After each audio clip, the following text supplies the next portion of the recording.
Det sidste og tredje år på gymnasiet bliver set som at være det mest forventningsfulde år. Det endelige gennemsnit, som bliver givet i juni måned, vil vise vejen til deres fremtidige karriere og uddannelsesplaner. Vi stiller spørgsmålstegn til, om 3.G'ernes personlige ansvar er steget, og om balancen mellem det sociale og det faglige har ændret sig de forrige år i gymnasiet. Der er sådan en tendens til, jo, at vi stiller større og større krav til elevernes selvstændighed, og også sådan større krav til initiativ, og det gælder jo både i timerne, når man skal arbejde i timerne, men det gælder også på afleveringsfronten. Det er det går op for dig, hvor vigtigt det er at komme ud med et godt snit. Så du ligesom også haft 2 andre år til at lære sig selv at kende, og hvad vil man fagligt. Altså, du bliver bedre til at disponere din tid mellem det faglige og det sociale. I det sidste år gymnasiet, så forventer jeg, at man kommer til at gå meget mere op i det faglige, og kommer til at prioritere det meget mere, og måske en gang imellem springe en fest over, hvis nu man for eksempel har en rigtig stor og vigtig aflevering, som man har fået. Mærke en lille forskel. Altså, folk er måske blevet lidt mere seriøse, måske lidt mere stræberagtige, vil nogen sige. Lidt mindre at gå i byen, tror jeg, for mit vedkommende.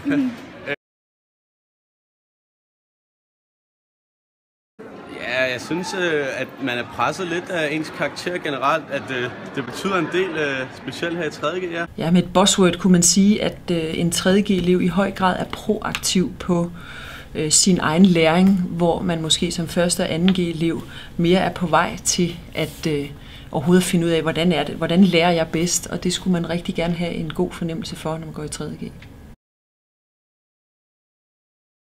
Jeg vil i hvert fald sige ansvarsfuld, fordi at i hvert fald gennem de 3 år til lærer man i hvert fald at være studerende, og hvordan man tager hånd om sin egen læring. Derudover så synes jeg også, at man kan beskrive 3.G'erne som koncentrationsfulde.